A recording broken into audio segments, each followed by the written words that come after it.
So hello kid drama lovers and welcome back to my channel. So इस reborn रुकी का episode 4 देखकर खत्म किया एंड ये एपिसोड काफी सही लगा मुझे। तो सारी चीजों में डिटेल में बात करेंगे, पर उससे पहले वीडियो को लाइक कर दो, चैनल पे नए आ गए तो चैनल को सब्सक्राइब कर दो। So with that being said let's start this video. तो एपिसोड की स्टार्टिंग होती है बैंगल और योंगहो के इमोशनल कॉन्वर्सेशन से। बैंगल अभी भी शॉक में है क्योंकि उसके सामने जो कुछ हुआ वो उसे प्रोसेस नहीं कर पा रही। योंगहो उसे प्रपोज करता है कि दोनों मिलकर चॉइसन को ट्विंस के हाथ से वापस लेंगे, बिल्कुल वैसे ही जैसे उसके फादर चाहते थे।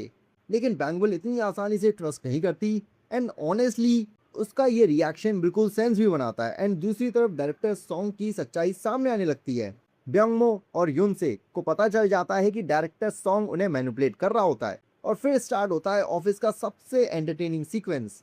मटेरियल्स टीम और सेल्स टीम के बीच जो फाइट हुई थी उसकी वजह से सब लोग परेशान हैं, लेकिन मैनेजिंग डायरेक्टर वॉन उल्टा मटेरियल्स टीम को अप्रिशिएट करता है और पूरी टीम को डिनर के लिए इनवाइट करता है। एंड यहाँ से एपिसोड का फनीएस्ट मोमेंट स्टार्ट होता है। डिनर के दौरान एमडी वॉन बैंगुल को ड्रिंक सर्व करने के लिए फोर्स करता है एंड लोंगहो को ये चीज़ बिल्कुल भी पसंद नहीं आती एंड वो इसे ओपनली चैलेंज कर देता है। और फिर आता है legendary drinking battle. MD won अपनी अल्कोहल टॉलरेंस के लिए काफ़ी ज़्यादा फेमस है, लेकिन उसे क्या पता था कि सामने जो बंदा खड़ा है वो असल में कैंग योंग को है। एंड फ्लैशबैक में हम देखते भी हैं कि चेयरमैन कैंग ने पहले भी एमडी वॉन को ड्रिंकिंग कॉन्टेस्ट में हराया है और प्रेजेंट में भी एग्जैक्टली वैसा ही होता है।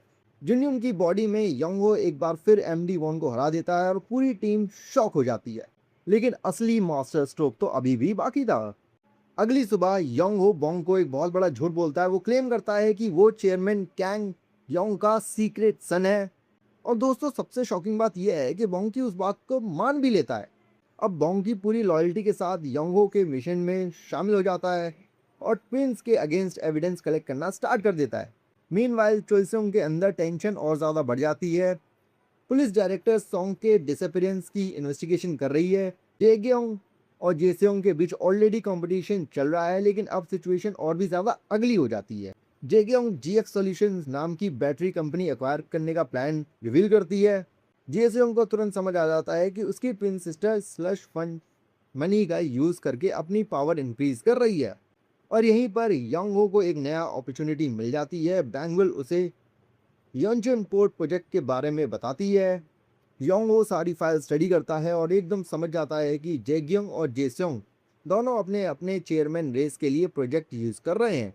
एंड उसके बाद आता है एपिसोड का सबसे स्मार्टेस्ट मूव। योंग हो बैंगुल के गैंगवॉन पोर्ट प्लान को यूज करके जेग्योंग के सामने एक नया प्रपोजल रखता है। ये प्लान सिर्फ प्रॉफिटेबल नहीं था, बल्कि जेस्योंग के योंजन प्रोजेक्ट को डायरेक्टली चैलेंज भी कर सकता था। एंड गवर्नर के सेक्रेटरी को प्रपोजल इतना ज़्यादा पसंद आता है कि वो फ्यूचर मीटिंग का प्रॉमिस कर देता है।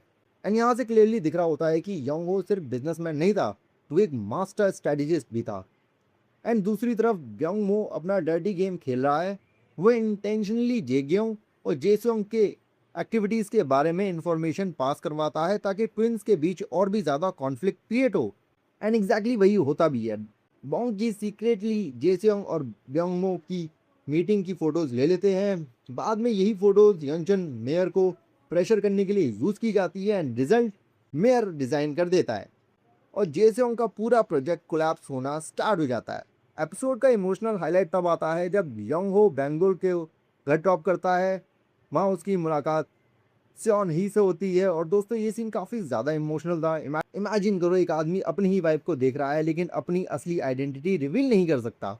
सियोन ही उसे सिर्फ जुनियन समझकर बात करती है, लेकिन योंगो की आंखों में क्लियरली दिख रहा था कि वो कितना हेल्पलेस फील कर रहा है। एंड मुझे लगता है कि फ्यूचर एपिसोड में ये सबसे कंट्रोवर्शियल और इमोशनल प्लॉट लाइन बनने वाली है। एपिसोड के एंड में हमें एक और मेजर ट्विस्ट मिलता है। यंगो अपनी पुरानी स्पोर्ट्स कार लेकर ड्राइव करने निकलता है, लेकिन उसे देख लेती है जेग्योंग। अब जेग्योंग को पहले से ही जुनियन पर डाउट था एंड अब उसने बिल्कुल कैंगयोंग की तरह बिहेव करते हुए देख लिया है। तो सवाल ये है कि क्या जेग्योंग सच जानने के करीब पहुंच गई है। तो इसका सवाल तो हमें अपकमिंग एपिसोड में देखने को मिलेगा। बाकी अगर तुम लोगों ने एपिसोड देख लिया तो मुझे कमेंट करके तो बताना कि तुम्हें ये एपिसोड कैसा लगा।